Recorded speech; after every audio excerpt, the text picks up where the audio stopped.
Yo, this is the coach, Brian Wright, with Brian, the interviewer.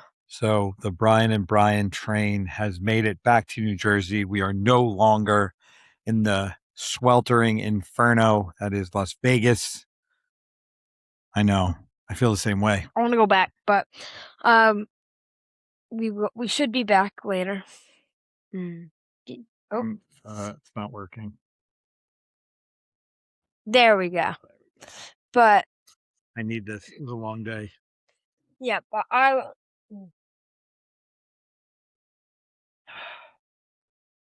His is seltzer. yeah, but I wanted to talk about, and I know you want to talk about the dual bets card. Well, there was that huge surprise. We're sitting there, and we got the post goes out that Mike Perry's going to fight Dillon Danis. That's a weird one. Well, what's crazy about it is Mike Perry in MMA is 15-8, and Dillon Danis is 3-0. 3-0. And the crazy thing is, Dillon Danis has all these grappling and matches against these huge names, and he's lost a lot of them. But it's crazy. But he has Chimaev and Colby at RAF. Even though he's lost both, that just goes to show you how big of a personality he is in MMA. Why do people keep paying him to fight? I have no idea. I think he just brings eyes. He really does, because he creates issues. Does he really bring the eyes, though? I think so. All right. We have to do a deep dive on that because I don't know. He's got a naked picture to somebody somewhere because these people keep using them. And I don't know what, you're 3-0. You've been around the sport forever. I'm just so confused. Yeah, it's a weird one. But what I do have to say is, though, that... Is it because he was Connor's grappling coach? Probably. I mean, everything that Connor touches gets popular, so I guess, but I don't know. I feel like he's just a guy who's been kind of... I feel like he's been using the same thing. I feel like he's still backing off the idea of that he's Connor's jiu-jitsu coach. I think that's the only reason he's kind of here, where he is now, but... I mean, what did he do in grappling? Nothing, nobody crazy, but he's been able to make a name of himself recently using social media with the Colby and Chimaev fight, even though he got, or RAF match, even though he got pinned, I think the fastest time ever in the Chimaev bout. Well, that's the thing. I just don't understand. So his 3 wins, he has an MMA. He beat a YouTuber. I don't know who the hell he's beat. Has he beaten anybody that we should know about? Is there anyone of record? Or is it just YouTubers? Basically, and he was disqualified from the Logan Paul fight. I really don't know the details on that one, but I know he was disqualified. And I know Logan Paul was going to sue the hell out of him for all the vile things he was saying on the internet. But again, when you're going into a celebrity boxing match and, it's a Paul brother versus Dillon Danis, I don't think we should expect much except a bunch of chaos online, which they use to sell tickets and whatnot. But it's, I don't know. It's just such a weird thing. I mean, we're sitting here talking about it, but the only reason I'm talking about it is because of Mike Perry. I really don't give a rat's ass about Dillon Danis in regards to the sport. I just find it really interesting that Mike Perry, once again, is finding himself in a big payday in his post-UFC career. So it's like leaving the UFC is the best thing that ever happened to this guy. Yeah, basically. Yeah, in the UFC, I feel like his personality was, it was there still, but there wasn't the platform to really promote it as much. And also, I feel like he's better outside. I think he really just does fit outside of the UFC. I don't think the model he fits into is in the UFC, really. The UFC is too clean. He needs to be himself. But he's been a very different guy than he was in the UFC. In the UFC, he was a lot more of I would say, an edgier guy, where now, he's married, he has kids, he's really focusing on his businesses. He doesn't just take fights to take fights. He's taking fights to move the brand forward. But he is a kind of, I'll fight anyone, anytime. I don't know of fights that he's turning down unless they're way bigger than him. But between BKFC, now MVP, and then moving into this dual bet situation, I mean, he's just cashing in the whole time. Yeah, I think that he's doing just fine with these paydays of fights that the Diaz fight was nothing but there was no competition really. Diaz came out looking weird, and Mike just kind of steamrolled him. Like I feel like that was just an easy payday there. Yeah, the Diaz fight, that was a very sad version of Diaz. That was nothing near what he was in the UFC, even at the end. Yeah, I mean, he's just, you know, time caught him, lifestyle caught him, inactivity caught him. Mike Perry, he's been active. He found his stride. Nate has a huge fan base, but he's way past it physically. One thing I want to say with Mike Perry is I feel like he really did kind of find himself in BKFC a little bit. I feel like when he was fighting there, I feel like that's where we kind of saw the Mike Perry we know today. So him being the king of violence is kind of where he found his confidence. Yeah, I feel like thing. Yeah, I don't think he was like finding that really in the UFC at all. Like, and at the end, he wasn't doing as well. In the UFC, he was never really a consistent winning guy. And I really just think that comes down to that where he stands is like I feel like this where the UFC thrives with the where the guys do well are not really his strong points. I also think like I don't think the ground point, because like he was at 170 and at the time, and 170, I think he was 155 a little bit, right? I think he's bouncing between 55 and 70. In the UFC, yeah. And at both times, 170 and 55 really was these ground games really were dominating at the ranks he was at. Like, so I just think like his style didn't fit them. Basically, I'll say the meta of what was there. So you put him in BKFC. It allows him to be. It was perfect. Take the gloves off. He's durable. He can give damage, take damage. He's a guy that clearly doesn't mind being hit. And a sport like BKFC, you can't be afraid of getting cut and getting cracked. I mean, that's the nature of that sport. Yeah, then there I think we saw him evolve into what he is now. And with Mike Perry, I think that the Dillon Danis fight's interesting. I think we're gonna see really any will to strike with Dillon there. I think he's gonna really go right for the grappling. If Dillon Danis tries to stand with him, he's gonna get hurt. Mike Perry doesn't have the greatest reach. But he has a volume and an aggression. He just he'll take shots, but keep walking forward. But he also has a volume. So he's going to throw a lot, and he's going to throw with a lot behind it. It's overwhelming, but the only thing I can see happening is when he comes forward, he runs into a takedown. That's what I'm seeing too. I mean, Danis is only 3-0 in MMA. Mike Perry's 15-8. We haven't really seen him under any adversity, really. I mean, we haven't seen Danis survive any adversity. That's the thing. I mean, so maybe the experience, the pressure, the violence of Perry is going to be overwhelming for him. But yeah, it's kind of a weird matchup. I don't really understand what this dual arena card's going to be. Boxing, kickboxing, and MMA. Yeah, but the boxing match that I saw, it's what do they call them? Oh, I can't even remember, but it looked like it was more of a spectacle boxing or kickboxing match. Wait, was that the Who was that guy? The Dean? Something Dean? Crusader or something. Oh my God! We're finding it now, but it is a little bit weird that we have it all you told me this earlier. You were like all these fans don't really they don't like the same thing just because of how because the kickboxing, boxing, and MMA had the frequency of it and the rhythm of it. You said was so different, and I agree with you there because it's the fans are used to such different things that. Well, kickboxing fans. Well, okay, so yeah, anytime we've ever done it, we've had Bellator used to do it. They did the card where they had the kickboxing. The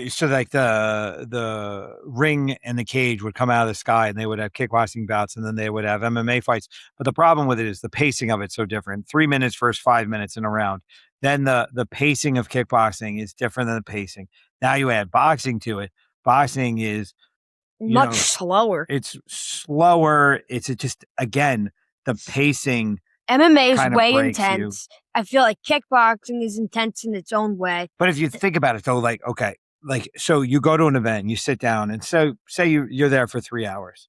When the pacing is similar, that you start to get a rhythm as a fan. You're sitting there, and you kind of like, you feel the time, you see the rhythm, and you appreciate the moments differently. So you get a MMA fight that's maybe a little flat, then the next one may pick up a little bit, gets a little flat again, and then you have one that comes out and it's like a barn burner. But it's like you're kind of following the same rhythm, so you're almost listening to the same song. So you're sitting there. They're playing different music in these fights. It's not all just violence and spectacle. Boxing, kickboxing, MMA, extremely different sports, extremely different fan bases. An MMA fighter doesn't really, an MMA fan doesn't necessarily understand boxing and vice versa. And then kickboxing in the middle of the whole thing.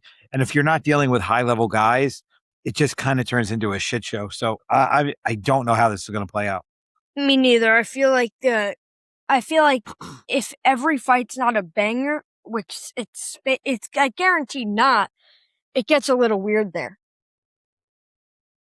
I've never seen a card, even the Japanese cards back in the day that had the mixed fights, where as a fan you sat there and really enjoyed the whole thing. It's just weird. Like it does something to your brain. You have trouble following along when it's all broken up into different things. So I don't know. I don't know what the hell they're trying to do here. I don't understand. Is this going to be more of like a celebrity boxing, or is this going to actually be some kind of the main event thing? I don't know. The main event, like Dillon Danis he's gotten himself in this weird middle range of like celebrity fighting and like kind of fighting. Like it's weird. Like I feel like him fighting Mike Perry is in the middle of a celebrity fight and a regular fight. It's weird.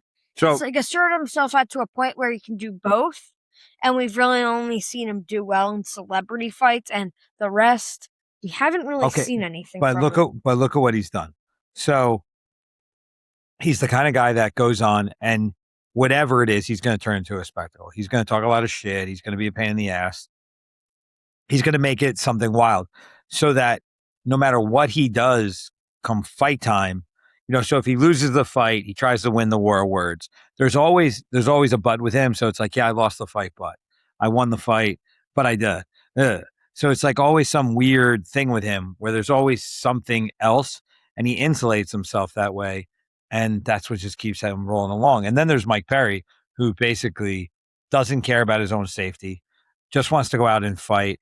And he developed a loyal fan base around him because he really is king of violence, and they enjoy that.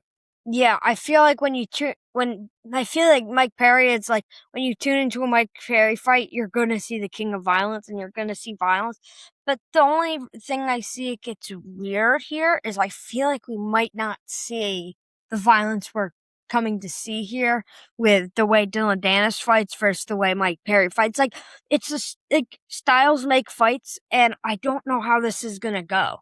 And that's why I think for dual bets coming in with this dual arena, putting on this fight, putting on this show, I don't know. They might. These events always sound better. Like they always sound like they're going to be better than they are just because of the way they're set up.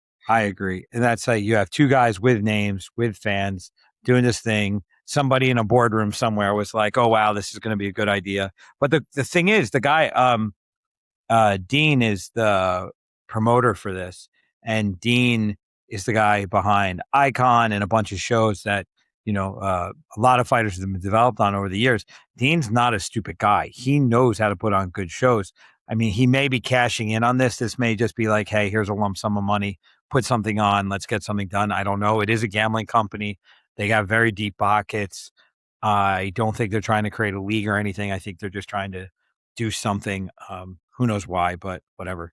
Maybe they have some new gambling product they're trying to promote or get their name out in the U.S. more. It is called Dual Bets. Well, it's Dual Arena, which is off Dual Bets. So yeah. Yeah, it reminds me a little bit of the old days when we had the Bodog fights, which was like a gambling site that had fights and stuff. But yeah, it's that weird thing. We have no idea what it's going to be. It could be a good event or it could be a shit show. I don't know. But all I know is Mike Perry is going to make a lot of money. Dillon Danis is going to make money too, which is kind of annoying the way he does it. But Mike Perry is going to continue doing what he's doing. And he still, I believe, has MVP. The one that's interesting, I thought MVP would have got another show booked by now. I don't know. I feel like with me watching that, I was like, this is going to be booked like really soon or pretty far away. Like, I think we'll see one by the end of the year. And I think Do you really though? Do you think we will? Because okay? If we see another one. All right. So Mike Perry's fighting Dillon Danis now. And the other fight we were talking about, which was kind of the gimme fight, was Robles versus Francis Ngannou, but Robles just went back to the UFC. So who does Ngannou have outside? I feel like they're just going to pull another random guy out. Yeah, so you get a random guy for Ngannou, but is that a main event? Are you really going to be able to build Netflix-style hype around it? It's not Ronda Rousey, Gina Carano. No matter how we felt about that fight, it still was big enough names to develop an interesting storyline. So Francis Ngannou fights a tomato can and like what? Who? Who do we have? I think they'll pull out somebody. I just don't really know. I don't think JDS woke up after getting knocked out by Robles yet. So what? You're going to wake him up and be like, hey, why don't you go fight Francis? I mean, what do we got out there? What do we have out there? There's nobody. I don't know. I feel like all they can grab is old guys now. But what old guys are hanging out there? What old heavyweights are hanging out there that are actually in shape and ready to go? All the old heavyweights, they've either taken so much damage or they're just they're old and or they're still in the UFC. Yeah, that's literally it. What UFC? What heavyweight got cut by the UFC that's still young enough and strong enough? I don't really know. What, Hamdi?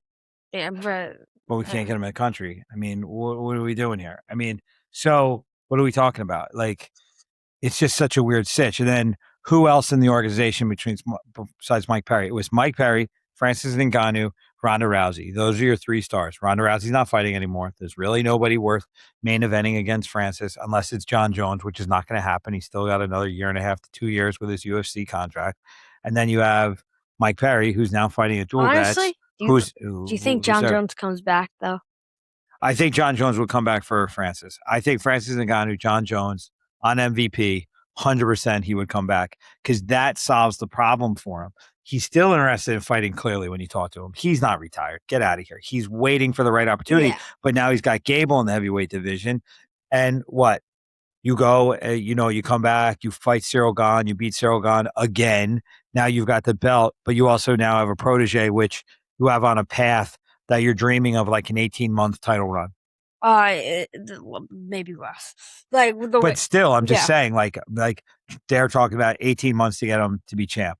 So Sean's got to stay out of the way. Yeah, and even if he does come back, I don't think it's going to be in an 18-month timeline. I think it would be like the timeline would just not line up. And even if he would become champ before, what's going to happen if he wants to stay? Like he's going to end up. That's what I'm saying. You come back, you fight Cyril Gane, say you choke him out again.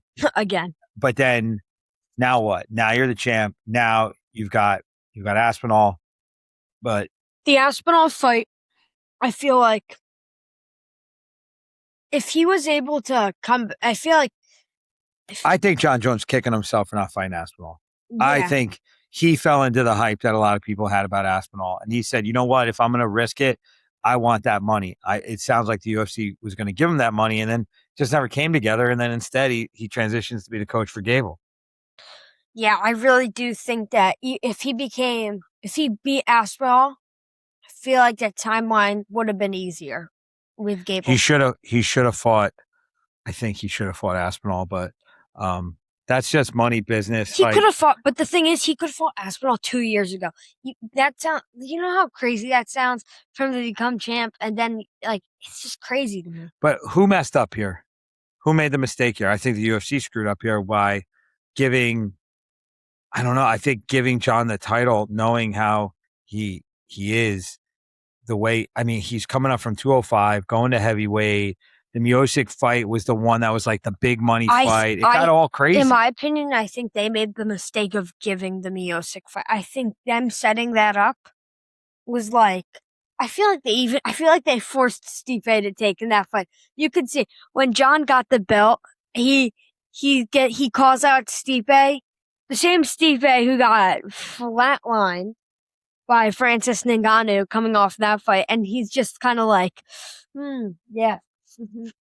But again, when you're coming up from 205 and you're going to heavyweight, I do think though. I think the Stipe fight was just another name. I think that wasn't really. I don't know.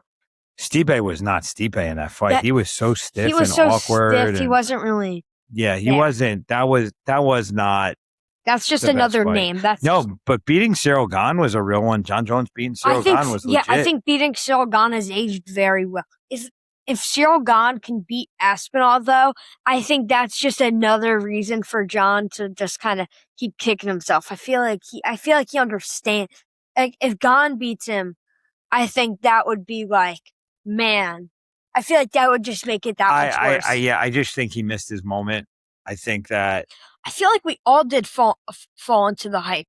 I really do. I think so. I think that we overlooked Aspinall. I think we overlooked the fact that Aspinall was not really fighting anybody, and he was just another athletic guy. I have a weird idea here, because when I saw it, when DC was hyping up Aspinall, I thought that was just another fuck you to Jon Jones on his part. You don't think that was really? No, I think he believed that Aspinall, or because of his hatred for Jon Jones, I think he wanted to believe Aspinall was the man. I think he was hoping that Jon Jones and Aspinall would fight, and he was hoping that Aspinall would beat Jon Jones. They really just have that bad blood. So I think a lot of the weird push from that side was just the politics of the moment. Even with Aspinall, there was a lot of that, though. There was a lot of these big players that maybe they have like a little something there with Jon, and they just kind of they hype Aspinall up. I feel like everybody kind of did that, but like some people did say it a little more than others. But I will say, no matter what you have to say, Jon Jones is still the GOAT. When you look at, I think what he was able to do in the time he was, and what he did to these guys is crazy. What he did to the guys, what he was able to do, how he was living at the same time. This was not a guy that was like, say your prayers, take your vitamins. Like, this was a dude who was living pretty wild and was still just destroying. He would go wild one weekend and come back the next and defend his heavyweight or his light heavyweight title against the baddest man on the planet. And that's what I think just goes to show you when it comes to fight sports, that your mental strength is just so important. That there are guys like Jon Jones that almost in a lot of ways like dare everyone and everything to beat them in every way. They put themselves in weird positions where they're not one thing here. They're not textbook. Do you think that the Jon Jones that was champ while Aspinall was inner champ had the same mindset of the Jon Jones from 205?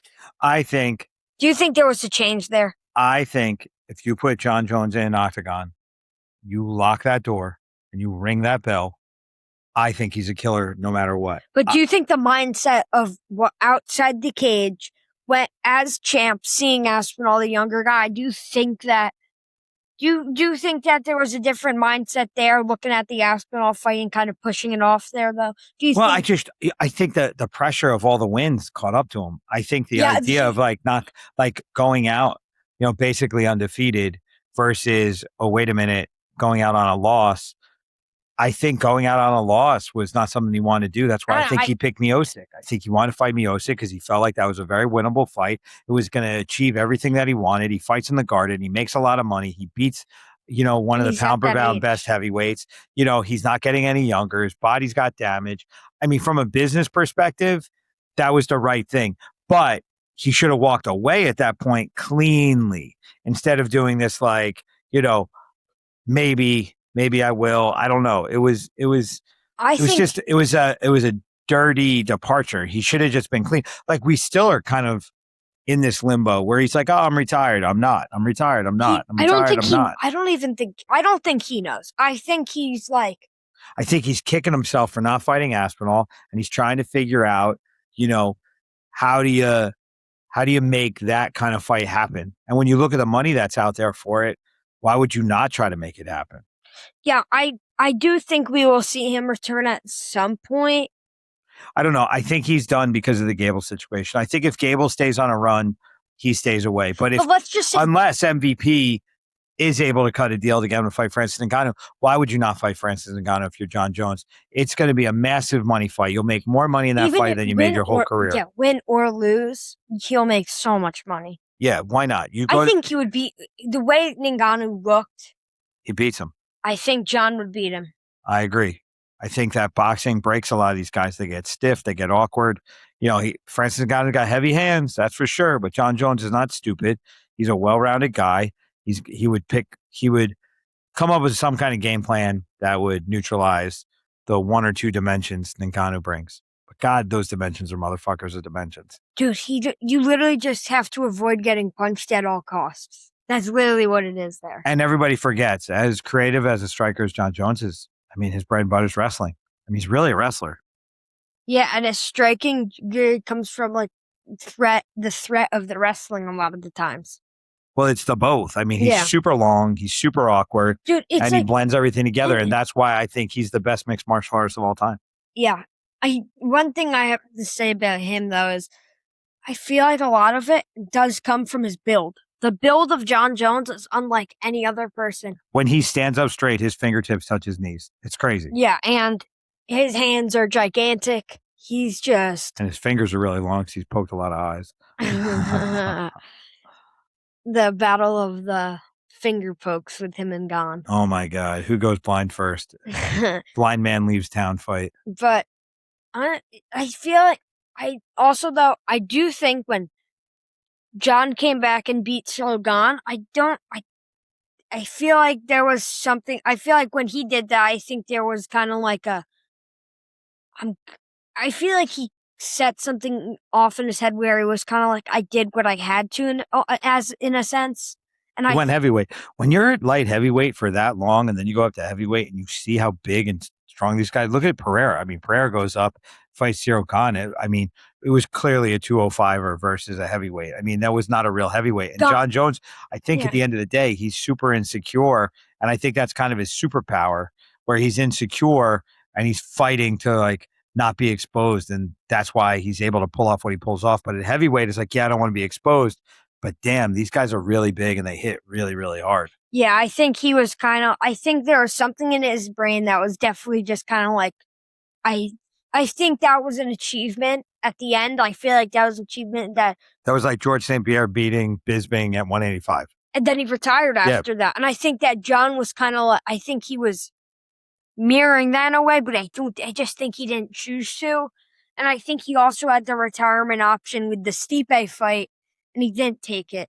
So I think I feel like every time I think he may be regretting it a little, and he's like, I got to do this one. And I just think it's the way he comes out every time, and I think there's a feeling he's got to feel where he's like, I got to do this one more time. Yeah, but I think he's done the one more time thing a few times now. But the window's closing on him now. The problem is you can only do one more time so many times now.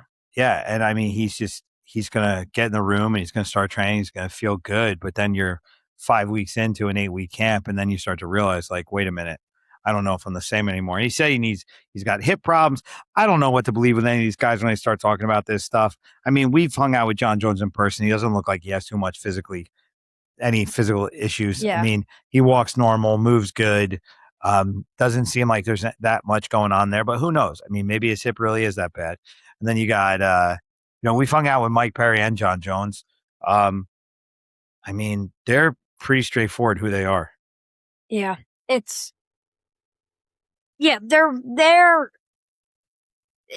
definitely, it's weird. They're who they are in the octagon, but with a different filter on. Yeah. Yeah. They're the thing about both of them that I find is the same is that they're normal. I'm not going to say normal. There's nothing normal about people that get locked in cages to fight, but they're pretty chill guys in normal life. But then you lock that door, ring that bell, and a whole nother side comes out of both of them. They're both very interesting characters. They definitely have two very, very different sides to them. And there's other sides to them that we don't even know, the ones that they get in trouble with. But yeah, but I think both of those guys, as they've aged, they've calmed down a lot. And I think the fighting kind of takes care of itself. Yeah, and I also think when that side calms down, I think that there's also a side that calms down in fighting. I just think that Jon, who was there, who would do the partying the week before the fight and go crazy the week before, and then go fight one of the biggest, like with Jon, every next fight was the biggest fight of his life. Well, anything that's a Jon Jones event's a massive fight. That's where Conor got stuck in that loop too. Every time Conor fights, it's the biggest event the UFC's ever held. And also with Jon, though, I also think that him being undefeated didn't help. I feel like for him too, I think that pressure. Yeah, I think every like the pressure just builds with how many wins you get. So, and then you have guys like Mike Perry who win, lose, or draw. People rock with them no matter what. Conor McGregor at this point, same thing. I mean, win or lose, people are coming to watch Conor fight. Yeah, it's Conor. Like I feel like and also with Conor, I think everybody goes to a Conor fight like that moment might happen again. It might happen. We've done it so many times now. But we've never really seen Jon Jones facing like massive adversity where he's had to come really battling back. It's been kind of like, okay, he's having trouble and then he figures it out. But we haven't seen him lose, come back. We haven't seen him get his ass kicked, come back and beat the guy. Like there's a lot of things. Jon has just been so dominant. He's just a dominant champ. He's the most dominant fighter of all time, and there's a reason why he's the GOAT. But yeah, I think that right now Jon is just fighting a lot of it. I think he's just kind of confused. I think there's a lot of confusion there. I think with Gable, I think he wants Gable to do well, but at the same time, he's like, he wants to be in there too. I think he likes being the coach of Gable in terms of, okay, this may be the next heavyweight champ, so it keeps him connected to the title some way. And then, maybe it didn't end in the storybook fashion that he wanted, but this is another way to end it well, and maybe it'll prolong the connection. I don't know. There's a lot of layers. But I also just think I think also being there, there's also the side of him where he's like, he wants to be in there, and he still could be. Yeah, we're never going to see Jon, though, at 205 again. Never. No. He's not going to go back down. I'm not saying I think he physically could. I just don't think he wants to go through that. But why would you when you have all this money sitting in front of you at heavyweight and guys that are very beatable? And still, and one thing I want to go back to the time he first got claimed the heavyweight belt.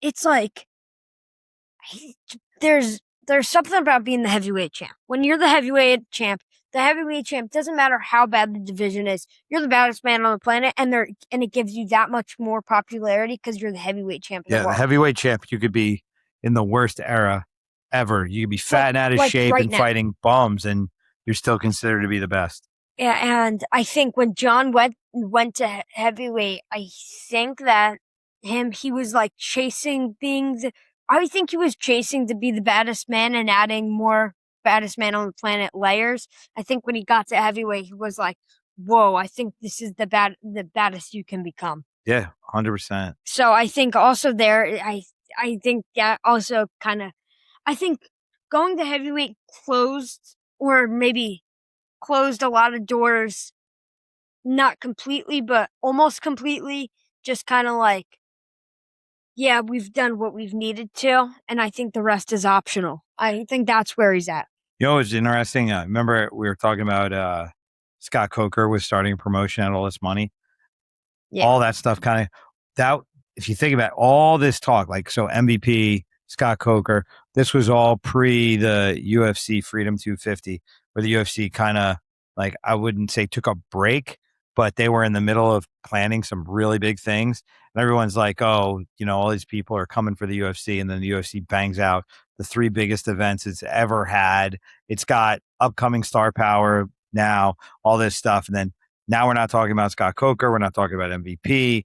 We're talking about this dual bets because, we know Mike Perry, and we have been really curious about I don't know a lot of people else that really are. Yeah. So, I mean, once the UFC started rolling again, all the talk of the other stuff kind of fell to the side. What about when Dana White announced Conor McGregor versus Max Holloway while Francis Ngannou was fighting on MVP. Yeah, but MVP, they're talking about, oh, we had all these viewers and all this stuff, and they're like laughing at the UFC. And look, they don't have anything booked, and they don't have anybody. There's nobody there. Who's left the UFC that could go there? There's nobody. They had Robles. He's out. He's back in the UFC now. I want to talk about Robles, though. I want to talk about. Do you think it's going to be any different for him? But I want to talk about how, like, we add these big names kind of because they went outside the UFC in a big promotion like Robles did. But he's not adding anything to the heavyweight division. I think that's where we're out with the heavyweight division. I think that explains it perfectly. Who's he going to fight? I don't know. Who do we care about him fighting? And I think people have hyped him up where he sounds better than he is right now. But okay, so from a business perspective, I think leaving the UFC, fucking around in Karate Combat a little bit, but then ending up on MVP, and then getting the perfect opponent for a lot of money, flatlining him, making that big statement, and then you're looking at potentially fighting Francis Ngannou, but instead you get brought back to the UFC. Part of me on this is saying, if MVP was going to do another show, I wouldn't go back to the UFC. I'd fight Francis Ngannou, win, lose, or draw. I'm going to get the biggest payday of my career. I do too. I think that Robles should have fought Francis Ngannou for. But that's the tell. Yeah. I think the fact that he didn't stay is that I don't think MVP has really big plans, or they're organized enough to pull anything off. Or maybe Francis doesn't care to come back. But I like Francis Ngannou and MVP doesn't look like there's a future going on there. So he goes back to the UFC and he continues his career. I don't stylistically see a change in him. He didn't show anything in MVP to be different. He was the same Robles we saw that got messed up in the UFC because he had no wrestling. Yeah, fighting a 40-something-year-old guy who was looking to bang with him, which was just dumb as shit. But, great job from a business point of view. Leave UFC, make a boatload of money. Now your money's up, so the UFC definitely had to up his money to get him back, or else why would you go? And now he's back. He's got another 4-fight deal. I mean, great business. But is he going to be champ? Don't think so. Is he going to last a while? I don't think so. I don't know. I think you put him in with Walter Walker? You put him in with who? Maybe Johnny Walker's a good fight for him. Actually, that's a good fight. Johnny Walker went up to heavyweight. Johnny Walker versus Robles. That's an interesting fight. I think that could be booked. And a rematch with Cortez. Yeah. Yes, I can see that happening. I think Waldo's too up there now, though. I don't think Robles. Do you think Robles will get a ranked fighter in his first fight in the UFC? It just depends. I don't understand why they brought him back. They had to bring him back because they saw something there. And you're bringing him back again for more money. You didn't bring him back at the end of his last contract. He went and made MVP money. They got to give him good money, or else why would he go back? I'm confused here because he adds literally nothing to this heavyweight division. He adds nothing, but also a lot of these guys that are signed to heavyweight also add nothing. Wait, who is the guy that Thomas Peterson fought that knocked him out? A big Brazilian guy that was like kind of slow and looked like he was exhausted, and then ripped a nasty punch out of nowhere. Was it Petrino? Yes. That dude versus Robles would be interesting. That would be interesting, yes. Like, there are guys for him to fight. I mean, but if you care to build him into something, you're going to have to give him fights like that. You're going to have to give him like a Petrino kind of fight. You don't throw a wrestler at him. It's not like, hey, we brought you back, paid you all this money, and let's wrestle fuck you. I think he's going to get a wrestler in his life. I think the game plan is to wrestle with him. Whoever you are, you're going to wrestle with him. You can't stand with him. He kicks too damn hard. Yeah, his striking's amazing, but there's no layers to anything else. He has no MMA. He has striking. Yeah. So, I don't know. It's kind of like, again, it's a weird re-signing in a weird division that we're trying to figure out. Heavyweight's just so deep in the hole. It sucks. So you get a guy like Robles. He would probably put on a decent fight with Cyril Gane. Yeah, because they would strike. But he's got to get there. And the problem is, to get there, there's going to be some wrestlers along the way. The crazy thing is with heavyweight is the top is very striking based, but the bottom is just, for me, I think the heavyweight division goes from champion to like number 7, and then it's like a dump the rest of the way. Like if you're in the top 10, you got to assert yourself in like the middle or the top of the top 5 to be anything. Because if you're below that right now, you're not really anything. Like it's pretty trash. Like most of the There's so many heavyweight fights they're putting in the lower prelims that they're just trying to figure out. And they're all, but the crazy thing is they're bottom top 15. Like any other division, if it's bottom top 15, besides like the low women's, like the women's weight classes are kind of like that, where the low top 15s are kind of like trash. But heavyweight is the only men's division, I would say, where there are guys in the top 15 that are not good. There's only like 20 guys in the division, so it's like you win one or two fights. There was literally a point, like in the last, I would say, 6 months, maybe there's been a bunch of times in the last, let's just say, year, where the heavyweight division has had more guys in the top 15 than they have not. And that's crazy. Which is crazy. But again, we're talking about rebuilding a division. I don't know. Maybe Contender Series, they're going to throw a ton of heavyweights in there, but I don't see a lot of heavyweights out there. I don't either. And if they are, they're like super unathletic and they add nothing to the division. Like there's nothing to add to the division with the people. They're adding nothing. So, what did you think of the fights in Abu Dhabi this weekend? Fights this weekend in Abu Dhabi really showed out. They were way better. You were not excited about that going into it. No, I was like, I'm like kind of just excited for the main and a few fights. My boy Chanko fought. So, do you think that the matchmaking in these regional shows that the UFC is putting on is propping up some of these guys, and they're putting on more entertaining cards than we've seen in that part of the world before? Because like the Azerbaijan card was an interesting card too. They showcased the Azerbaijani fighters and they showed out. Now in Abu Dhabi, were pretty competitive though. But so in Abu Dhabi, they're taking a lot of guys from that part of the world. They did bring in some real challengers for these guys, and they showed out. I mean, it was good. Yeah, these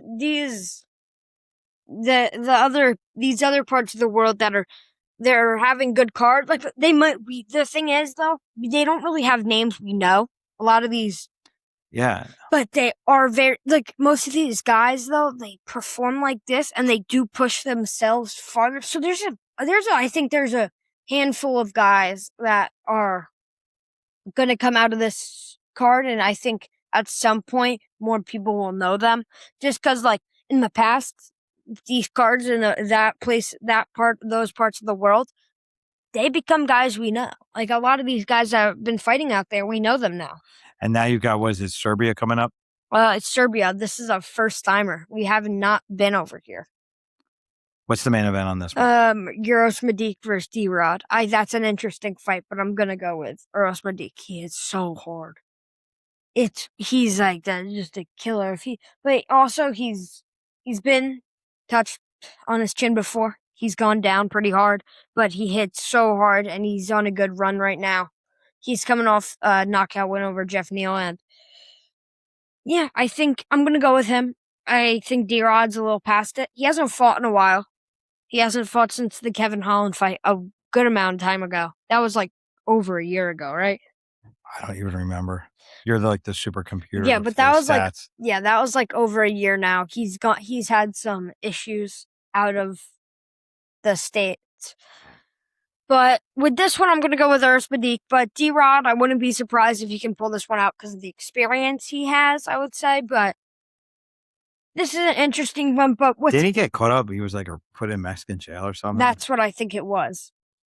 Yeah, I don't know. And he got let off recently. He just got out like 2 months ago. Sounds like one of those fights where the guy's fighting because he needs money. Yeah.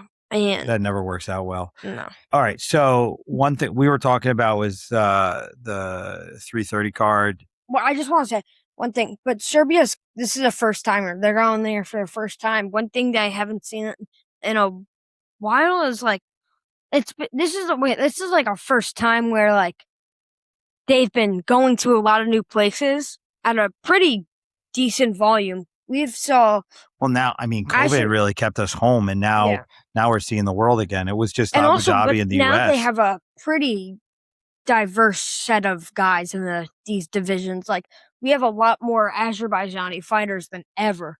We've seen so many. Azerbaijan's a first, Serbia's a first. Yeah, we've had a lot of these new places, and it just opened up more doors. The crazy thing about all this is that the UFC is only like as big as it is, as much money as it has. The organization is only so big, and the travel office can only handle so much. And I'm like, okay, so you got a commentating team, you've got a film crew, you've got the social media team, you have the fight week team, you have the medical staff, you have all these people.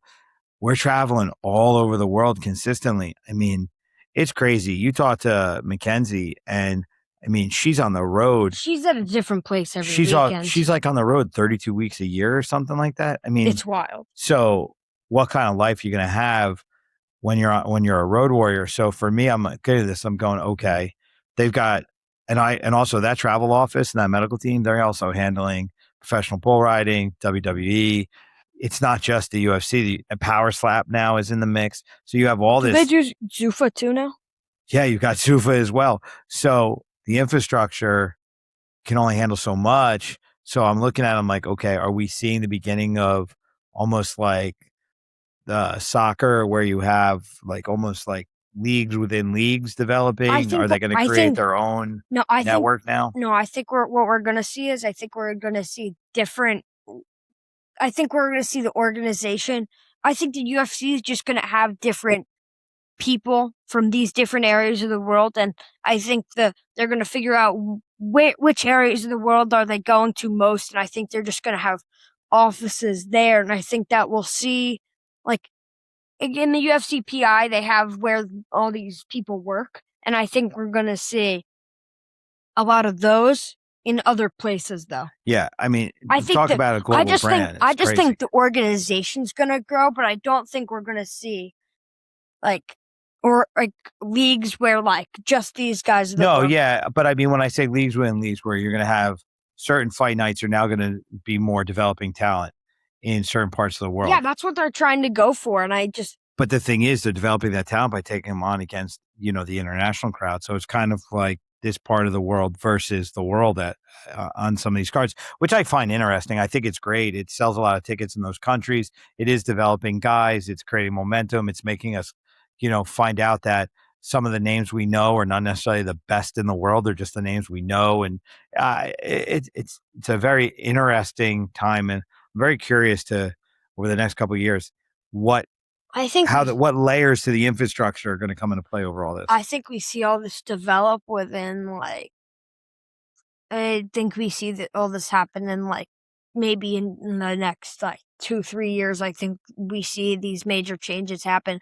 We're not even a year into this Paramount deal, and we've seen a lot change. Yes. Over the, 7 months we've been in this, I think. But we're intrigued by a fight night in Azerbaijan. We're intrigued by a fight night in Abu Dhabi or Serbia or Qatar or Saudi Arabia.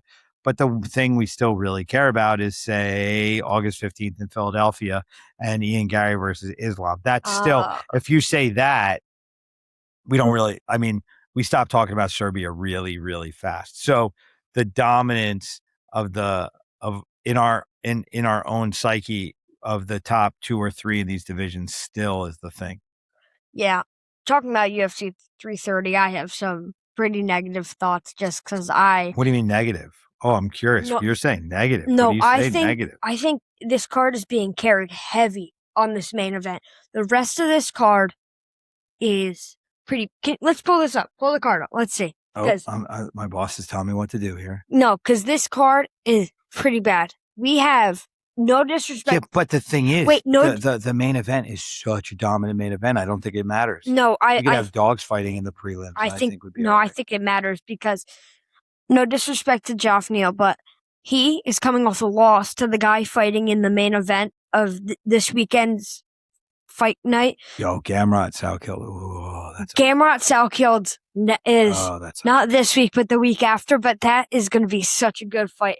And this is an Apex card. I am so excited for that. I think this Apex card is a great. I want to look at that one. I want to see how that's looking.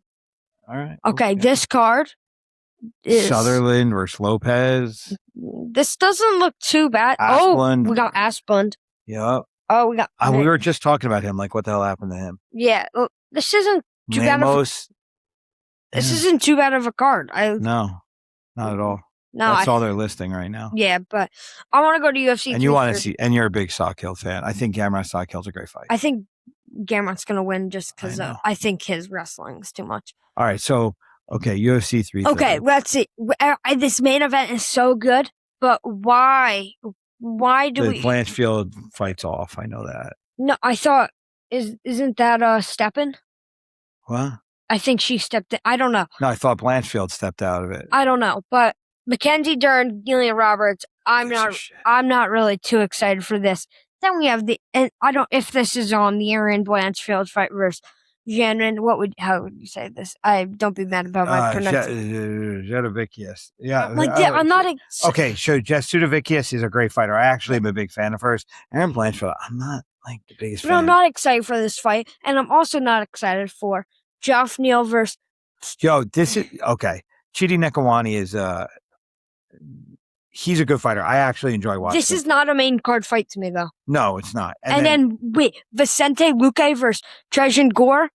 What is this fight on the main card? And then we got Neil Magny on the main card. Yeah, I know, but I think that a lot of this just then. But why is Jalen Turner on the prelims then? Well, he's the swing bout. He's the lead-in fight. So they got him at the top of the prelim. That's a big position. I understand. And then I'm actually not too mad about this. Mansour Abdul Malik versus Dustin Stolfus. This is pretty interesting, but I'm pretty sure they're very high on Mansour. He's coming off the loss to versus Pereira. They were really. I mean, he was being pushed super heavy. Yeah, because he was undefeated. Now you got Edson Barboza versus Esteban Ribas. I'm excited for this, but. And then Jeremiah Wells, he's a Philly boy. But Maitek Orolabay is this slow? But I don't know. I think that's a throwaway fight because Jeremiah Wells is a Philly guy. He's a ticket seller for town. I don't get this. It's crazy. Who else is who's a local guy on here? The only Philly guy that we see on here so far is Jeremiah Wells. No New Jersey guys, no other Philly guys, which is kind of weird. You haven't really looked into this card too much. What are your thoughts on now? Have they changed a little bit? Well, what do you mean? I mean, I think this card is so bad. I'm not going to say it's so bad. Not so bad. Okay, look, I don't think it's so bad, but I think this is not a numbered card. The way that they stacked it is kind of weird. I agree with you. I think the main card is actually weaker than the prelims. I think the prelims are going to have better bangers. This is not going to be.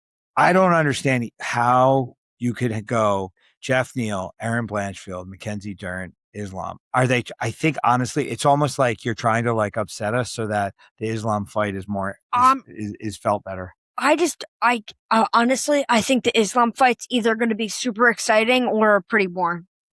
I think if Islam can get the takedown, he's just going to sit on him round by round. What is this talk that Islam may retire?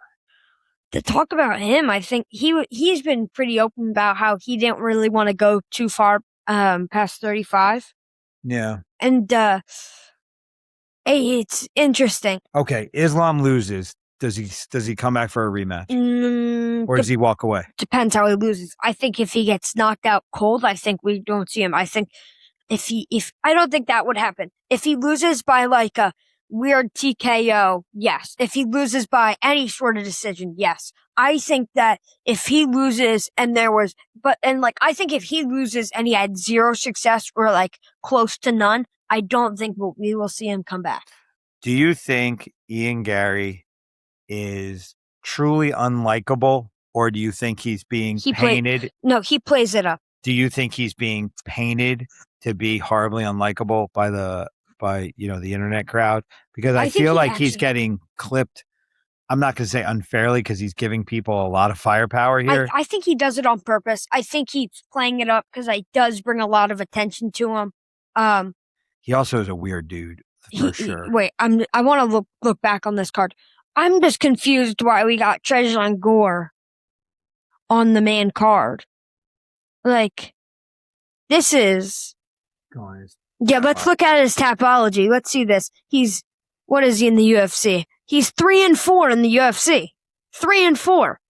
Yeah. And he's coming off one win by guillotine choke. Okay, but let's remember Vincent Luque was supposed to be fighting Kyle Dawkins. On the prelims. Wait a minute. Luque was supposed to be fighting Kyle Dawkins, and they took that. Oh, my bad. What'd you do? My bad. I think I just closed it out by accident. I think you froze us. My bad, guys. Did you freeze us? I don't think I froze us. Is the camera still on? I don't even know. I hope so. Is the camera still on? You just drag it. Wait. Shit. I think you screwed us up. Did you screw us up? I went to open it back up. Oh, we're good. No, we're still good. Okay, we're still here. My bad. Oh my God, don't let my son touch my computer. This is like weird. This is the weird moment. Okay, but here's the thing. You got to stick with me on this. Luque was supposed to be fighting. Back to the card. Just hold on. Yes. Hold on. Vincent Luque was supposed to be fighting. He was supposed to be fighting Kyle Dawkins, who's on Freedom 250. And then they took him off. So you think they're paying? Because of Freedom 50, and I think this is the payback. I think this is the... I just think...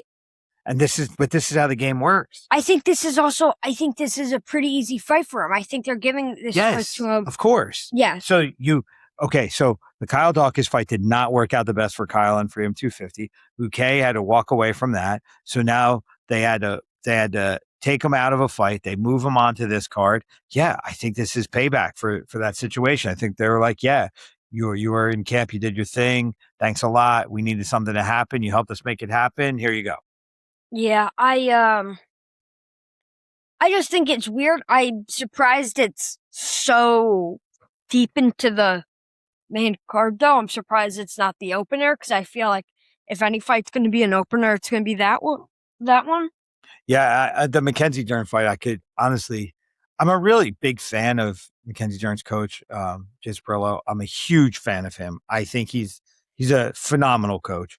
I'm happy that Dern got her belt, but if Weili didn't go away, she doesn't get that belt. But yeah, I think it's literally under circumstance of Weili not being there, and I don't think Jillian Robertson. I mean, there's like zero interest for me with her. Nobody. And honestly, that fight, literally, I haven't heard anybody care. I haven't heard anybody even talk about that fight. I haven't heard anybody really talk about any of the fights besides the main. But I do think that the main event is such a massive main event that it drowns out anything. I mean, I don't think there's too many undercard fights that I would get excited about. In my opinion, what they should have done is add Carlos Prates versus Michael Morales on this card. I think that would have made it perfect. I think that's... I don't know. I think that's too heavy of a fight. I think that is way too heavy of a fight. I think that... That's a 5-rounder, too. No, that's a 5-rounder fight night main event. Wait, let me...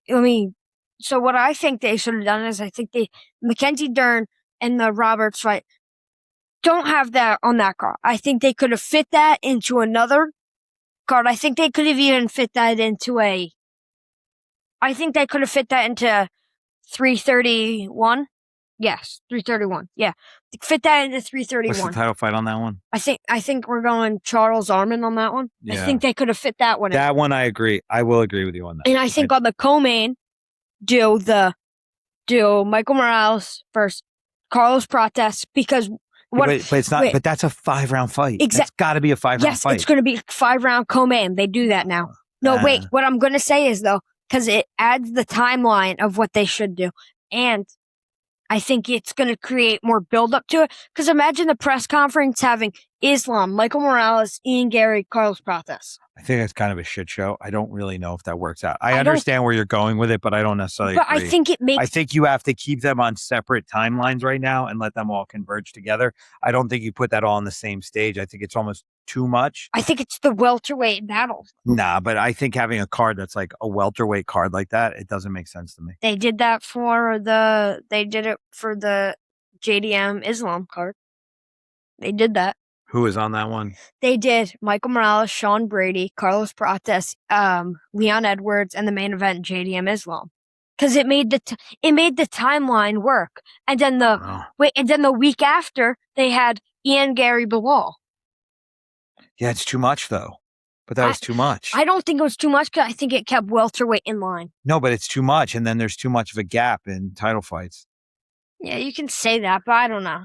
I felt that. I think that, but I also think that. But I also think in that moment that's where all the action was. Yeah, but that was the only available action in that moment. Now you've got the bantamweight division is on fire. You've got lightweight is starting to develop again. You've got 170s on fire. 185. Sean Strickland gets back active. Whoever he fights, that division's back on fire. Yeah, I think though that they could have fit the Mackenzie Dern fight and the Mackenzie Dern versus Roberts. I think we have no fire in the female divisions at all right now. Literally, wait. I think what they're gonna do though with the women fights is I think they're gonna add, if Kayla Harrison can make the November, I think we'll see that as the co-main of Madison Square Garden, and I think we'll see a big main. Yeah, I'm curious to what that main will be. Because I'm just... All right, but let's go back real fast, 3:30, because my battery's going to die here. Let's start Islam versus Garry. Where are you going? I'm honestly going right now. I'm so confused because the adversity that Islam's going to have to go through here or just the struggle of figuring out somebody like that's looking at Islam's career. He's never ever fought anybody that is really bigger in the reach and tall advantage wise. Yeah, it's funny when this tall. He has never fought anybody this tall ever. And I think this is going to, and also he's so deep into his career. I think it's going to be weird fighting somebody that's so different to everybody he's ever fought. Yeah, this is a tough one. This one with me, all I can see is if Ian Garry can block the takedown, I think he's good. I also feel that Islam doesn't train with any tall, long guys. I feel like they're all like him. No, and all the guys, they're like him or they're smaller than him. He doesn't have any. If you look at this, he doesn't fight. He doesn't train with anybody bigger than him. He doesn't train with Magomed Ankalaev. They don't train together. Do you think that Team Khabib has anybody else on the bench? Yes, Chunko, Sindikov, the guy that fought this weekend. Yeah, that team. They don't have any wrestlers. They don't have anybody that is gonna. They don't have any Khabib level guys. No, Islam and Khabib are just they're so special. They were the only guys from Khabib's dad. They were the only guys that really carried that on, and they have the. It's so crazy though. I think Umar is the only one that might come back, but I just think he has to fight so much bantamweight. I think even if he does, I think that's gonna have a little. I think that's going to be interesting. I think he'll have to fight too much. I think he'll take too much damage. Is the last dominant, super dominant guy. He'll be the last guy that carries the legacy, in my opinion. Yeah. But with Ian Garry, I'm I don't think he has the withstand to really. I don't think he has the withstand to do the rematch and then have to fight Michael Morales, Carlos Prates. I also don't think Islam is going to be able to do that. I think even if Islam wins and doesn't retire, and he's going to have to fight another guy, I don't think he's going to be able to survive what's coming his way. Do you think Ian Garry, if he wins, will be one of the most unliked champs ever? Yeah, I think that's going to be an interesting one because I think that he's going to be one that's not going to be built on the name, or I would say he's not going to be built off likeness. He's going to be built off him beating another guy like Islam, and then they're just going to hate on him because he beat Islam. That's what it's going to hate on him. They're going to hate on him. They're going to hate on him because shit he says, because what he does, and him beating Islam. I think that one thing I want to say because this weekend the Ankalaev thing, he looked very good, but it was boring. You watched it. It wasn't interesting, really. I didn't think I mean, that's the problem with Ankalaev. He's a boring fighter. And also, he's a good fighter. And he's at such an exciting division at 205, so he's in this weird position. And also, though, do you think him getting the draw with Jan Blachowicz really kind of set his career down? Because if he was champ, he was such a prospect at the time where we were like he's bound to become a champion, but he's going to be this dominant champion. I think if he was champ then, I think he would have done well. But I think because of what happened, of him getting the draw, I think the UFC was like, yeah, we're going to set you to the side and we're going to let these other guys in because I feel like they don't like draws. They really don't like when a draw happens. It's like they're like pissed because it's like a non-outcome. Yeah, and also when you fight the way he does, I think even with these boring guys that build themselves up to the title shot, if you lose, they're not going to push you to get another one. They're like, yep, you had your chance. We're not going to push you to another one. Well, you're winning, so it's not that much they can do. But when you do fucking lose, they're like, okay, if they don't like your style, you got to win-win. Yeah. You got to win. There's no losing there. And if you do, you're just going to, the difference, let's just say, the difference between, I'm going to say, if Carlos Prates becomes champ and he doesn't get a defense, but he fights it, but he goes to a close decision, they're going to give him the rematch because it's Carlos Prates. Carlos Prates is one of those guys he can lose 5 in a row and they'll keep him. Because he has such a rabid fan base and he's excited. That was Tony Ferguson. Yep. So if you can, the thing is, you're Bilal and you lose like this, they're not really going to push you. They're not because Bilal just doesn't have the momentum fan wise. Yeah, and he's a guy who's not. Nobody hates him, nobody likes him. He's in the middle, so that's you don't exist. I mean, JDM's kind of in the same boat. The division was pretty good when Bilal was champ. Just nobody cared about Bilal, so it was just the division kind of dried out because nobody was watching. And then he's not champ anymore, and you're like, oh, this division's exciting. Why haven't I been looking at this? All right, dude, I'm starting to crash out. I think that we've got to pick this up maybe tomorrow. Yes. And what do you want to talk about tomorrow? Tomorrow. Honestly, I think we got to talk about that Gamrot fight. I want to go into detail about that. I just got to say, that fight's going to be good, but I'm not liking what Quillen was showing with his chin. You watched that? There you tapped him and it was weird. I couldn't tell if it was a slip or he kind of got dropped. So, and again, okay, Jesus, I want to end Darius shit's so hard. No, but it's not even that. It's just we get guys have these highlight knockouts and then we forget that everything they were doing before the highlight knockout wasn't so great. And then they grab one of these highlight knockouts and then we're brainwashed and like, oh, this guy's amazing. And then they get the push and maybe they're not ready yet. Yeah. So he got the push because of that big high kick in Abu Dhabi. He also had the knockout before that had a lot of hype. And then he had the finish after that. But if he doesn't get the knockout, does he have the ability to still win? That's the question. Yeah. He's shown he can go to a decision, but 5 rounds, I don't know. With Gamrot, that's an interesting one. Gamrot, I think the takedown's a lot, though. Gamrot has showed himself better than he did before. So we'll talk more in depth about that next time. I'm looking forward to that more than the prelims and most of the main cards. What's the game you downloaded the other day? Which game? The Call of Duty. Oh yeah, Call of Duty Black Ops 2. They redropped it on PS5. That game's amazing. It's slower. They don't slide. It's easier for me. Yeah. I haven't played it yet again, but the aim is so you have to have such good aim that the guys with good aim you can't beat them.